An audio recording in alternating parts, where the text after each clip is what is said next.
우리 앞뒤로도 인사 한번 합시다. 사랑합니다. 시작.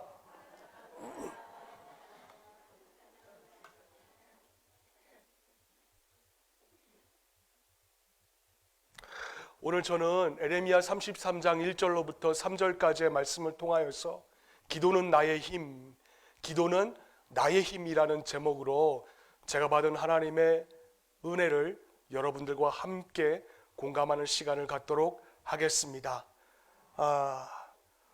우리가 흔히 이 세상에서 살아가는 것을 가리켜서 광야다, 또 광야 같은 내 인생이다 라고 많은 분들이 말씀을 많이 하십니다. 왜 그렇습니까? 광야는 늘 변화무쌍하기 때문입니다. 또 우리의 상식에서 광야는 늘 벗어나기 때문입니다. 같은 광야를 지났지만은 어제의 광야와 오늘의 광야가 다릅니다. 늘 지났던 익숙한 광야지만은 언제나 우리에게는 처음처럼 느껴지는 곳이 바로 광야 같은 나의 삶입니다. 자, 이런 의미에서 제가 좀 묵상을 하다가 제 목양실에 있는 여러 권의 책 가운데 책 한 권이 문득 생각이 나서 목양실에 있는 책을 다 뒤져봤습니다. 근데 뒤져보다가 제 눈에 들어온 책 한 권이 있는데 그 책의 이름은 이진희 목사가 저술한 광야를 살다라는 저 책입니다. 이제 이진희 목사가 광야에 대하여서 이렇게 정의를 하고 있어요. 모세는 미디안 광야에서 40년을 통하여서 광야의 전문가가 되었다. 광야를 손바닥 보듯 다 알게 되었다. 출애굽할 때에 모세는 바로 그 광야를 지났다. 그러나 그렇다고 해서 첫 번째 광야보다 수월하게 모세가 지난 것은 아니다라고 합니다. 그리고 그분이 그 글 맨 밑에 뭐라고 써놨냐면은 모세가 얼마나 광야의 삶이 힘들었으면은 하나님 앞에서 죽기를 간구했을까라고 합니다. 제가 그 이진희 목사의 글을 읽다가 문득 생각난 것이 그렇게 광야에서 많이 살았습니다. 또 그렇게 수많은 광야를 통과했음에도 불구하고 매번 광야를 통과하기가 어렵다면은 또 우리의 삶도 이와 같이 마찬가지가 아닌가, 이게 제 마음에 생각이 났어요. 그래, 이 광야를 통과하면은 저 광야를 만나고, 그리고 저 광야가 끝날 때쯤이면은 그래서 가나안 땅에 들어갈 줄 알았는데 우리도 아직도 통과해야 될 광야가 너무나도 많이 있다라는 것입니다. 광야가 끝난 것 같아서 이제 불행 끝, 행복이 시작될 것 같아서 그것을 기대했지만 지금 우리 공동체 안에는 어떤 지체는 아직까지도 끝도 보이지 않는 그 광야를 지나가고 있는 분이 계십니다. 광야를 남성분들이 20대의 군대에 들어가서 한번 들어가서 나오는 그런 광야가 아닙니다. 하나의 광야가 끝나면은 또 다른 광야가, 또 다른 사막이 저와 여러분의 삶에 끊임없이 기다리고 있을 때가 더 많이 있습니다. 왜? 광야는 우리의 훈련장이 아니기 때문에 그렇습니다. 광야는 우리의 삶의 현장이기 때문입니다. 그래서 우리는 늘 힘에 부칩니다. 언제쯤 이 광야가 끝날까? 늘 힘에 부칩니다. 그렇다면은 우리가 궁금해야 될 것이 있어요. 그게 뭐냐면은 우리가 믿고 섬기는 예수 그리스도께서 왜 예수 그리스도의 자녀인 우리에게 이런 어려운 광야와 같은 삶을 허락하시는가라는 것입니다. 제가 볼 땐 딱 한 가지입니다. 뭐냐면은 하나님이 저나 여러분에게 끝도 보이지 않는 그 광야의 삶을 우리에게 허락하시는 이유는 광야가 우리에게 믿음의 훈련의 장소이기 때문입니다. 광야에 들어가면은 우리가 어떻습니까? 한없이 하나님이 멀게만 느껴집니다. 도대체 그분의 약속이 어디에 있는지, 그분의 숨결이 느껴지지도 않고 또 보이지도 않습니다. 여러분, 그러나 포기하지 마시기를 바랍니다. 하나님은 사실 광야 안이나 광야 밖에서나 늘 하나님의 자녀된 우리들과 항상 함께하여 주신다라고 말씀하셨습니다. 히브리서 13장 5절 말씀해 보시면 그가 친히 말씀하시기를, 13장 5절 그가 친히 말씀하시기를 내가 결코 너희를 버리지 아니하고 너희를 떠나지 아니하리라 라고 하셨기 때문에 그렇습니다. 때문에 광야는 그리스도인들이라면 반드시 누구나 걸어가야 하는 곳이 광야입니다. 그리고 그 광야를 걸어감으로 하나님은 우리에게 예수 그리스도를 믿는 것을 넘어서 예수 그리스도의 제자가 되라고 우리에게 말씀하고 있습니다. 바로 그 이유에서 저나 여러분에게 하나님은 광야와 같은 삶을 우리에게 허락하시는 것입니다. 때문에 우리는 지금 필요한 게 있어요. 그게 뭐냐면 하나님의 도우심. 그럼 어떻게 해야 여러분, 저나 여러분이 간절히 원하는 하나님의 도우심을 얻을 수가 있겠습니까? 성경에서는 그 방법이 딱 한 가지밖에 없다라고 합니다. 그게 뭐냐면 바로 기도입니다. 기도예요. 그러나 기도가 아무리 우리에게 힘이라 할지라도 중요한 것은 내가 직접 실천해야 비로소 그 기도가 나의 힘이 될 수가 있다는 것입니다. 오늘 본문에 바로 그 기도의 실천을 강조하고 있어요. 기도할 때 비로소 그 하나님의 힘이 나의 삶에 고스란히 나타날 수가 있습니다. 그리고 우리는 그 하나님의 힘을 통하여서 이 광야와 같은 삶을 우리가 넉넉히 이겨낼 수가 있는 것입니다. 그러므로 제가 지금 우리 공동체 안에서 막막하고 어디 바랄 곳도 없는 광야와 같은 삶을 살아가고 계신 지체가 있다면은 하나님과의 이 대화, 이걸 통하여서 광야와 같은 삶을 이겨낼 수 있는 우리 공동체가 될 수 있기를 주님의 이름으로 축원을 드립니다. 자, 오늘 본문을 한번 봅시다. 오늘 본문의 배경부터 한번 논해 봅시다. 오늘 본문은 주전 6세기를 배경으로 하고 있습니다. 주전 6세기 이스라엘을 배경으로 하고 있어요. 제가 생명의 삶에도 말씀드렸지만은 지난 당시에 이 시대에 이스라엘은 우리나라처럼 남과 북이 분리되어 있습니다. 북쪽은 북이스라엘이라고 부르고 남쪽은 남유다라고 지칭을 하고 있습니다. 그런데 북이스라엘은 건국 초기부터 아예 하나님을 배반하고 우상 숭배하고 죄를 자행하였습니다. 그래서 에레미야 3장 20절 말씀해 보시면 그런데 이스라엘 족속아 마치 아내가 그의 남편을 속이고 떠나감 같이 너희가 북이스라엘이 확실히 나를 속였다라고 했습니다. 그럼 북이스라엘은 그렇다 치고 남유다는 어땠습니까? 에레미야 3장 2절 말씀해 보시면은 네 눈을 들어서 헐벗은 산을 보아라. 내가 행음하지 아니한 곳이 어디 있느냐? 네가 길가에 앉아 사람들을 기다린 곳이 광야에 있는 아라바 사람과 같아서 음란과 행악함으로 이 땅을 더럽혔도다. 남유다는 하나님의 임재의 상징이었던 예루살렘 성전을 가지고 있던 왕국이었습니다.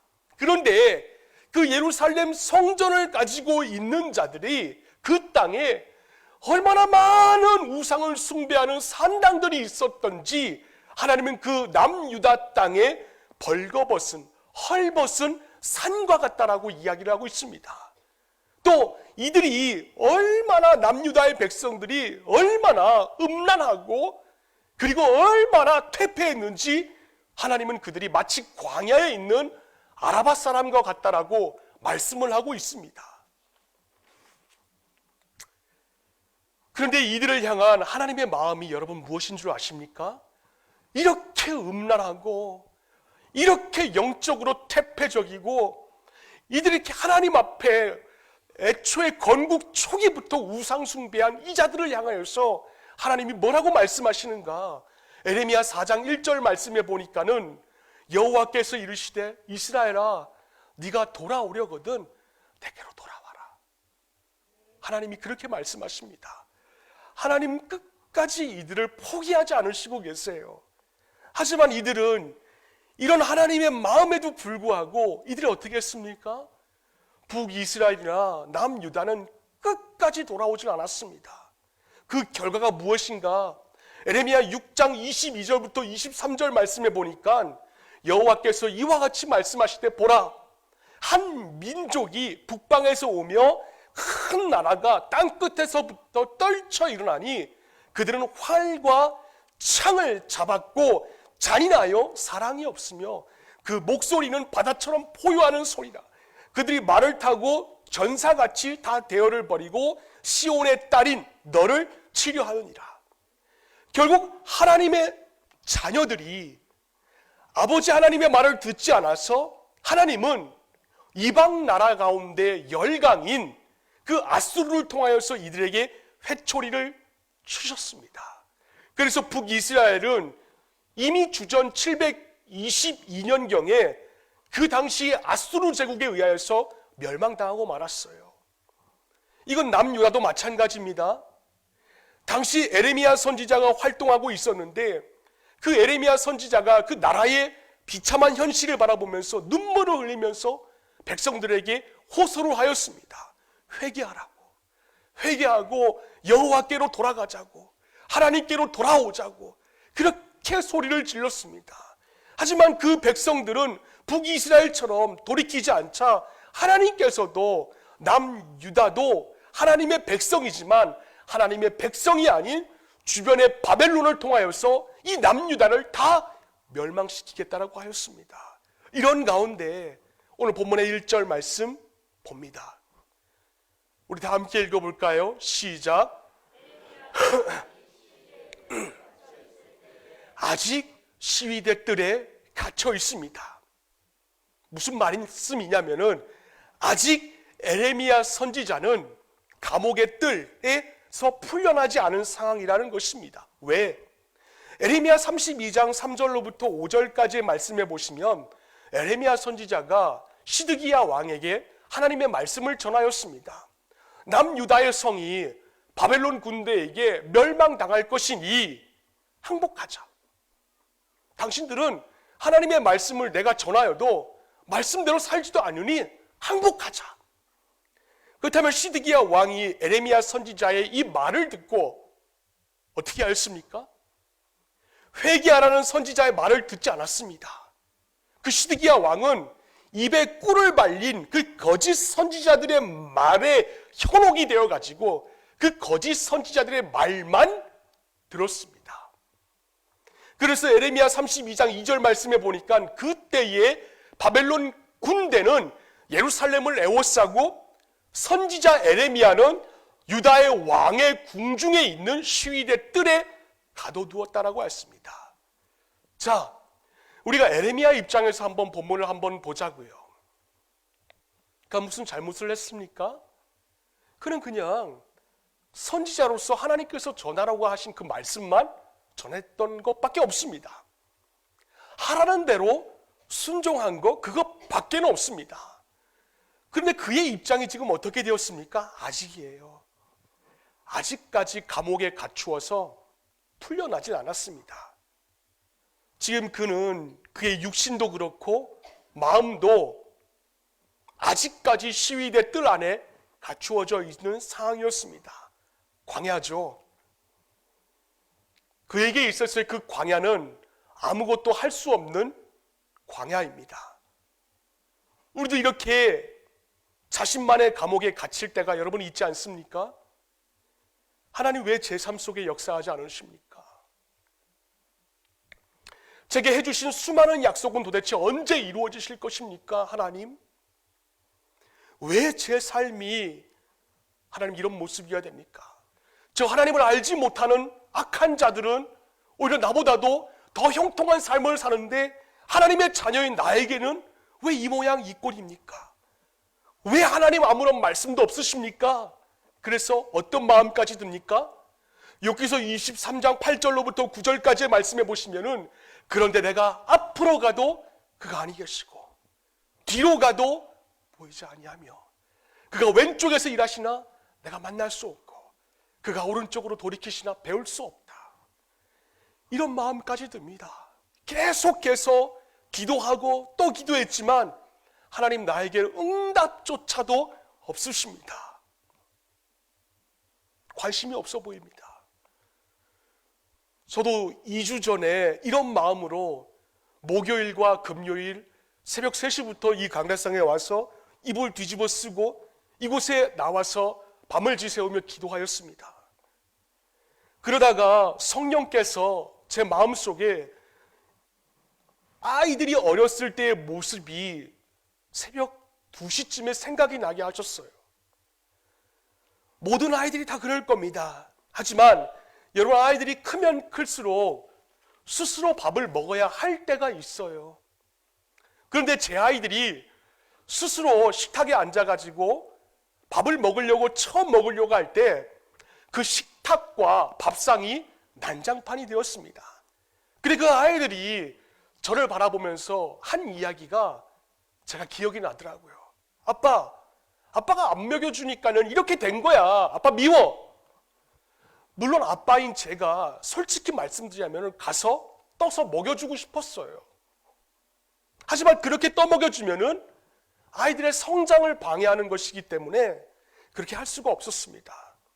그리고 아이들이 자랄수록 그에 맞게 뒤에서 도움의 손길을 제공해 주는 것을 점차 줄이고 있어요. 제가 이 장면을 생각하니까 우리가 믿고 섬기는 하나님도 마찬가지가 아닌가 생각이 들었습니다. 그분도 우리가 영적으로 성숙해 가도록 제가 아이들을 대하는 방법과 비슷하게 사용을 한다는 것이에요. 처음 거듭나고 교회 나와서 성령 충만하면은 하나님을 한동안 우리가 부를 때마다 우리에게 응답하십니다. 그러나 시간이 지나서 우리가 젖먹이 수준에서 벗어나면은 하나님은 우리를 계속 성장시키기 위하여서 우리를 자꾸만 영적인 광야로 내몰 때가 있습니다. 그리고 그제야 우리의 영적 성장은 점차 예수 그리스도의 모습과 제자의 형상을 빚어지고 있다는 것을 우리가 발견할 수가 있습니다. 그래서 우리로 하여금 어떤 고백까지 이르게 하십니까? 욥기서 23장 10절 말씀에 보니까 그러나 내가 가는 길을 그가 아시나니 그가 나를 단련하신 후에는 내가 숨금같이 되어 나오리라. 네, 하나님께서는 우리를 영적인 광야로 좀 내몰기 전에 저나 여러분에게 원하시는 것이 있더라고요. 그게 무엇인 줄 아십니까? 오늘 본문의 2절 말씀에 보니까 하나님이 이걸 알라라고 합니다. 일을 행하시는 여호와 그것을 만들며 성취하시는 여호와 그의 이름을 여호와라 하는 이가 이와 같이 이르시도다라고 하였습니다.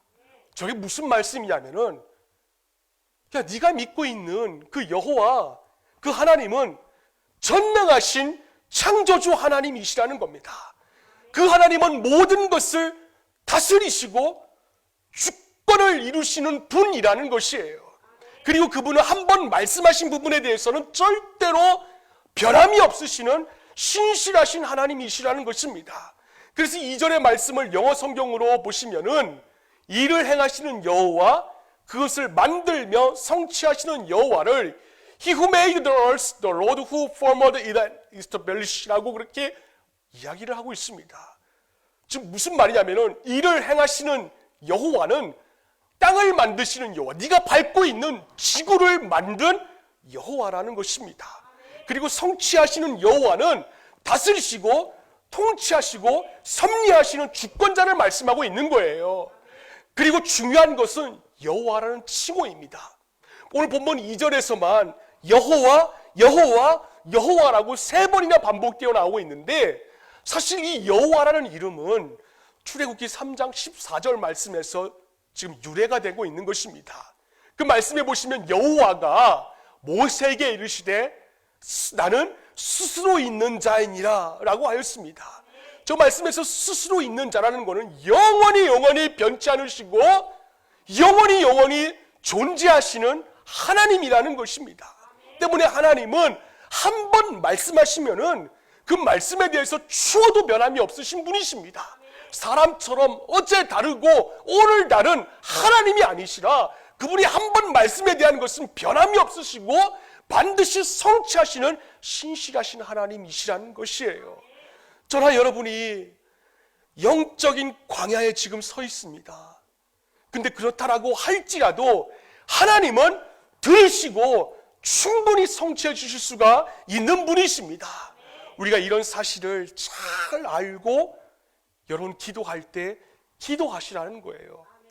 자, 그렇다면은 우리가 에레미야 선지자와 같이 시위대 뜰에 갇혀 있고 앞이 캄캄할 때에 우리가 어떻게 하나님과 대화, 기도하면 되겠습니까? 그걸 하나님께서 우리에게 그 방법에 대해서 가르쳐주고 있습니다. 오늘 본문의 3절 말씀에 보니까 너는 내게 부르짖으라고 하였습니다. 왜 부르짖어야 합니까? 하나님께서 우리의 기도 소리를 듣지 않으시기 때문에 우리가 부르짖어야 합니까? 아닙니다. 시편 66편 18절과 19절 말씀에 보시면 내가 나의 마음에 죄악을 품었더라면 주께서 듣지 아니하시리로라. 그러나 하나님이 실로 들으셨으며 내 기도 소리에 귀를 기울이셨도다라고 하였습니다. 때문에 하나님은 우리가 영적인 시대들에 갇혀 있다 할지라도 우리의 조그만 신음소리와 조그만 아픔의 소리에도 응답하시는 귀 기울여 주시는 하나님이시라는 것입니다. 그런데 왜 3절 말씀에서는 왜 부르짖으라고 하십니까? 이에 대하여서 김미진과 홍성건 저자의 왕의 기도라는 그 책에 보시면은 부르짖는 기도에 대해서 그분들이 이렇게 서술하고 있습니다. 부르짖는 기도는 온 마음으로 하나님께 구하는 기도이다. 이것은 우리의 갈급한 마음의 표현이다라고 그 책에 나와 있습니다. 때문에 부르짖는 기도는 내가 갈급한 마음이 있어야 가능한 기도입니다. 그래서 잠언서 8장 17절 말씀해 보시면 나를 사랑하는 자들이 나의 사랑을 입으며 나를 간절히 찾는 자가 나를 만날 것이니라고 하였습니다. 예를 들면 신약 성경에 나와 있는 예수의 어머니와 마리아와 그리고 예수의 아우들과 그들에 대한 기록을 우리가 한번 봅시다. 사도행전 1장 14절 말씀해 보시면 우리 다 함께 한번 읽어봅시다. 시작. 여자들과 예수의 어머니 마리아와 예수의 아우들과 더불어서 마음을 같이하여 오로지 기도에 힘쓰더라. 왜 이들이 오로지 기도에 힘을 썼을까요? 다른 거 다 할 수 있는데 왜 오로지 기도에 왜 힘을 썼을까요? 그건 예수 때문입니다. 예수가 부활하신 것 때문에 그래요. 예수의 제자들은 그동안 예수님과 함께 3년 반 동안 함께 하였습니다. 근데 그 예수님이 이 땅에서 더는 만날 수가 없었습니다. 이러한 사실들이 이 예수님의 제자들에게는 큰 불안이었고 큰 영적인 광야였습니다. 아무것도 할 수 없을 것 같은, 마치 오늘 본문의 에레미야와 선지자와 같이 시위대 뜰 안에 갇혀있는 제자들이었습니다. 이들은 예수와 함께 있었음에도 불구하고 예수님께서 잠시 기도하러 가신 사이에 이들이 경험했던 팩트가 있습니다. 마태복음 17장 15절로부터 16절까지의 말씀을 보시면 주여 내 아들을 불쌍히 여기소서, 내 아들이 간질로 심히 고생하며 내 아들이 자꾸 불에도 넘어지면 물에도 넘어집니다. 한 간질병 걸린 그 아이를 이 어머니가 제자들에게 데리고 왔습니다. 그런데 그 제자들이 어떻게 했습니까? 그 다음 절 말씀에 보면은 내가 주의 제자들에게 데리고 왔으나 능히 고치지 못하더이다. 간질로 고생하는 아들 둔 어머니가 제자들에게 좀 고쳐달라고 찾아왔어요. 그러나 그들은 고치지 못했습니다. 예수님이 자신들 옆에 계셔도 이렇게 이 제자들은 무기력했습니다. 근데 그렇게 무기력한 모습을 보면서 부끄러운 자리에 빠지는 자들이 바로 예수님과 3년 반 동안 함께 했던 제자들이었습니다. 이런 과거의 경험, 이 제자들에게 셀 수 없이 많았습니다. 때문에 이들에게 예수님의 하늘로 부활하심은 지금 오늘 본문의 에레미야 선지자의 영적인 시위대들과 똑같은 시간이었습니다. 아무것도 할 수가 없었어요. 그래서 예수의 어머니인 마리아와 예수의 아우들과 그 마리아가 다른 것 다 안 했습니다. 다 안 하고 딱 하나 한 거 잠겨 있는데 그게 뭐냐면은 오로지 기도에 힘을 썼더라. 이것만 했습니다. 그리고 이 오로지 기도에 힘쓰더라를 통하여서 초대교회, 우리가 지향하고 있는 1세기 초대교회가 탄생이 될 수가 있었던 것입니다. 여러분 보세요. 이들은 위기 때마다, 영적인 광야를 걸을 때마다 오로지 기도에 힘썼습니다. 사도행전 6장 1절 말씀해 보시면 그때의 제자가 더 많아졌는데 헬라파 유대인들이 자기의 과부들이 매일의 구제에 빠짐으로 히브리파 사람을 원망했다라고 했습니다. 제가 지금까지 목회를 해오면서 알게 된 것이 있습니다. 그게 뭐냐면은 교회가 무슨 갈라질 때에 무슨 중차대한 문제로 갈라지는 것이 아니라는 것입니다. 교회가 갈라지는 이유는 대개 이런 문제들입니다. 뭐냐면 왜 저 사람들에게는 떡 2개 주고 왜 나에게는 떡 하나만 주느냐? 왜 저 사람에게는 전화통화 하루에 2번씩 하면서 왜 나에게는 목사가 전화통화 1번만 안 하느냐? 이런 거로 교회가 싸웁니다. 초대교회도 그랬어요. 초대교회도 이런 문제로 마음이 갈라지는 상황을 맞이하게 된 겁니다. 근데 이때 앞선 자들이 있었어요. 그 앞선 자들이 그냥 좋은 게 좋은 거죠. 대충 좀 넘어갑시다. 그러면 더 큰 일을 겪게 만들었을 거예요. 그렇다면 이 상황 속에서 이들 앞선 자들이 무엇을 한 줄 아십니까? 사도행전 6장 4절 말씀, 다른 말씀에 또 보니까는 우리는 오로지 기도하는 일, 말씀 사역에 힘썼다. 오로지 기도하는 일에 힘썼다. 이 정신과 실천이 교회 공동체의 위기 때마다 하나님 은혜 가운데 버틸 수가 있었습니다. 여러분, 우리 공동체도 마찬가지 아닙니까? 왜 저 사람은 2번씩 통화하고 왜 나에게는 1번만 통화하지? 왜 목사가, 왜 앞선 자들이 왜 위로를 안 해주지? 초대교회와 똑같아요. 그래서 어떤 분이 저에게 찾아왔어요. 목양실로 찾아와가지고 조그만 의자에 앉아서 저에게 말씀하십니다. 목사님, 아버지잖아요. 아버지니까 좀 품어주셔야 되는 것 아닙니까? 참 말은 잘해요. 그 말 들을 때 그래. 내가 영적인 아버지니까 내가 품어줘야지 그랬어요. 근데 그 다음 주 금요일 날 이불 뒤집어 쓰고 이 자리에서 제가 기도를 하는데 하나님께서 저에게 문득 생각나게 하는 성경 구절이 있었습니다. 그게 뭐냐면은 시편 146편 3절 말씀 우리 한번 읽어봅시다. 다 함께 읽어봅시다. 시작.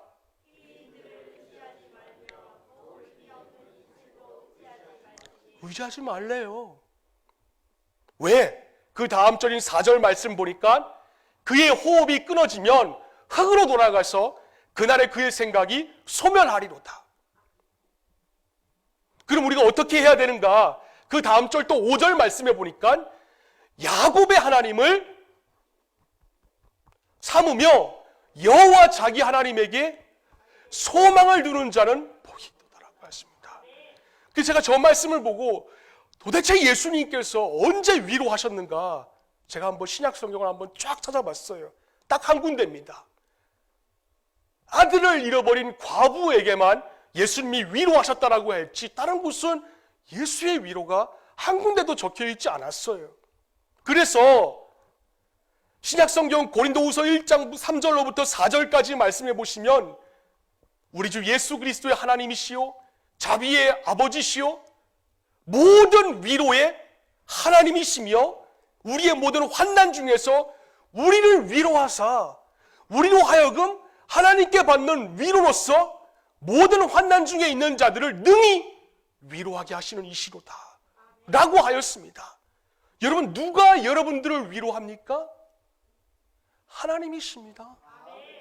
여러분이 하나님과의 바른 관계가 설정이 된다면 그분은 사람을 통하여서 만족감을 얻으려고 하는 것이 아니라 하나님을 통하여서 만족감을 누리는 수가 있다는 것이에요. 제가 다시 한번 여러분에게 말씀드리지만 사람에게 위로를 받으려고 하지 마세요. 이런 차원에서 오늘 본문을 다시 한번 보니까 이 북이스라엘과 남유다가 망한 이유가 다른 것이 아니더라고요. 이 두 왕국이 멸망한 것 딱 하나입니다. 사람을 의지하겠다는 것, 그것 때문에 시작된 일이 아닙니까? 남유다는 요시야의 아들 여호야김이 다스릴 때에 거짓말로, 남유다는 망하지 않습니다. 남유다는 망하지 않습니다. 이 거짓 선지자들의 입에 발린 위로의 말로 남유다의 멸망이 시작이 되었습니다. 그래서 에레미야 27장 10절 말씀에 보면은 그들은 너희에게 거짓을 예언하며 너희가 너희 땅에서 멀리 떠나게 하며 라고 하였습니다. 거짓 선지자들의 말, 그 꿀에 입에 꿀을 발린 그 위로의 말 한마디 때문에 그들의 멸망을 자초했다라는 것이에요. 그럼 북이스라엘은요? 북이스라엘도 마찬가지로 하나님 말고 다른 것을 의지하다가 결국 멸망하고 만 것입니다. 그렇다면 우리 교회와 또 여러분의 직장이나 여러분의 그 가정 미래가 불확실한 우리 90년대생들도 망하지 않기 위해서 뭘 해야 되는가? 오직 하나님을 신뢰하는 표현 가운데 하나인 기도해야 한다는 것이에요. 그리고 하나님이 에레미야에게 원하시는 것처럼 갈급한 마음으로 기도를 해야 되고 예수의 어머니와 제자들처럼 다른 것 다 전무하고 오로지 기도에 힘써야 되는데 그럼 우리가 어떻게 기도를 해야 되는가? 얼마 전 제가 목양실에서 여기 그 농인교회가 있습니다. 유튜브로 보시면 농인교회, 언어장애와 듣는 장애가 있는 분들이 섬기는 교회가 있어요. 근데 특이한 것은 성도 대다수가 청각장애와 언어장애가 있어가지고 전도사님이 딱 나와가지고 말로 전하는 것이 아니라 수화로 그들에게 말씀을 전하는 것이었습니다. 그러니까 대부분 성도들이 기도할 때도 눈을 뜨고 기도하고 말씀을 들을 때에도 눈을 뜨고 말씀을 듣습니다. 우리처럼 눈 감고 듣지를 않아요. 그리고 전도사님의 설교에도 수화로 통역을 하자 이들이 손짓을 통하여서 막 아멘을 하는 그런 장면이었습니다. 정말 그분들의 예배는 소리 없는 찬송이었고 소리 없는 기도의 현장이었습니다. 하지만 제가 볼 땐 그 누구보다도 가장 뜨겁게 찬양하고 제가 볼 땐 그 누구보다도 가장 열정적으로 온 마음을 다해 기도하는 모습이었어요. 제가 그 모습을 바라보고 우리의 기도도 마찬가지라 생각을 하였습니다. 그게 뭐냐면은 하나님은 우리가 얼마나 기도 소리에 높이 고음을 지르는가 그것보다도 더 중요히 여기시는 것이 있다면 저와 여러분의 기도의 자세를 본다는 것이에요. 이런 차원에서 본다면 우리가 어떤 자세로 어떤 기도의 자세를 소유해야 되는가 제가 한 가지만 여러분들에게 말씀드릴게요. 여러분 기도하실 때 이미 받은 줄로 알고 확신 있게 기도하시기를 바랍니다. 여러분 이거 오늘 감사헌금 봉투도 마찬가지입니다. 제가 늘 말씀드리지만 감사헌금 봉투에 무명으로 드리시는 분들이 있어요. 물론 사정이야 없지 않아 있겠지만은 꼭 이름을 기재해 주세요. 제가 그걸 가지고 새벽에 평상시에 4시에 이 자리에 나와서 기도합니다. 그리고 어떤 분들은 그 기도의 제목을 보면은 그 기도의 제목이 되게 이루어지게 하소서, 이루어지게 하소서, 응답하소서 그런 걸로 끝맺음을 하는 것을 발견할 수가 있습니다. 아니에요. 이루어지게 하소서가 아니라 아직 이루어지지 않는 일이라 할지라도 이루어지게 하시니 감사드립니다. 그 제목으로 드려야 돼요. 그래서 봉투를 여러분 일일이 기억이 다 나지 않기 때문에 감사원금 봉투를 20장씩 30장씩 집에 가지고 가셔서 생각날 때마다 쓰셔서 하나님께 이루어지게 하시니 감사드립니다라고 감사원금 드리라는 그 기도의 제목이 바로 그 이유에서라는 것입니다. 우리가 확신에 찬 기도를 하지 않으면요, 암만 드려봤자 하나님께 헛예물 드리는 거예요. 왜? 여러분 볼까요? 성경에 야고보서 1장 6절로부터 7절까지의 말씀에 보니까는 오직 믿음으로 구하고 조금 더 의심하지 말라. 의심하는 자는 마치 바람에 밀려 요동하는 바다 물결 같으니, 그 다음에 뭐라 그랬습니까? 이런 사람은, 우리가 이런 확신에 찬 기도를 한다면은 하나님 우리에게 어떤 은혜를 주시는가, 다른 것보다도 여러분들이 세상을 살아갈 수 있는 영적인 광야에서 이겨낼 수 있는 용기와 힘을 더하여 주십니다. 사도행전 26장 말씀에 보니까 바울이 아그리파 왕 앞에서 재판받는 장면이 나옵니다. 근데 바울이 왕 앞에서 재판을 받고 있다는 것은 바울이 지금 사도의 입장인 것도 있지만 재판을 받고 있는 죄수의 입장인 것을 우리에게 암시해주고 있어요. 사도행전 26장 29절 말씀에 보니까 바울이 이르되 말이 적으나 많으나 당신뿐만 아니라 오늘 내 말을 듣는 모든 사람도 다 이렇게 결박된 것 외에는 나와 같이 되기를 하나님께 원합니다. 바울이 지금 죄수의 입장입니다. 근데 아그리파 왕 재판장 앞에서 어떻게 저가 다 나와 같이 되기를 원합니다라고 그 말할 수 있는 이 용기 정말 담고 싶지 않습니까? 저는 우리 90년대생들에게도 마찬가지입니다. 이와 같은 삶을 살았으면 좋겠어요. 여러분, 사람들 눈치나 바라보면서 비굴하게 사는 것이 아니라 어떤 상황 속에서라도 여러분들 믿음을 가진 그리스도인으로서 담대하게 선포할 수 있는 이런 용기가 우리 공동체 안에 있는 청년들 90년대생들에게 나타날 수 있기를 바랍니다. 스탠퍼드 대학교의 심리학자 윌턴 미세라는 사람이 마시멜로 2개를 가지고 실험을 한 게 있습니다. 취약전 아이들을 작은 책상 앞에 이렇게 모아놨습니다. 두 아이를 모아놓고 마시멜로 2개를 놓고 인내심과 순간의 욕구 그리고 그 성공과의 관계에 대해서 조사를 했어요. 그리고 10년 후에, 그러니까 2000년도에 실시된 2차 연구에서 마시멜로의 유혹을 이겨낸 어린이는 그렇지 않은 먼저 먹은 아이보다도 몸매가 날씬하고 사회 적응을 아주 잘하게 되었을 뿐만 아니라 SAT에서 210점이나 더 많은 점수를 획득하였다고 합니다. 이렇다 보니까는 마시멜로 이야기는 여러분들이 이제 대학을 졸업하고 그리고 대학을 지금 다니고 있는 분들이라 할지라도 회사 생활에서 가장 조언이라고 할 수 있는 참고 견뎌라, 이 대표적인 근거로 사용되고 있어요. 그런데 2013년도에 로체스터 대학교 교수진들이 합리적 간식 먹기라고 또 다른 논문을 연구를 했습니다. 근데 그분들에 의하면은 첫 번째 마시멜로를 유혹에 못 이겨서 먼저 먹은 그 아이들은 연구원들이 나중에 돌아오면 또 하나 줄게, 그 말에 의심했기 때문이라고 합니다.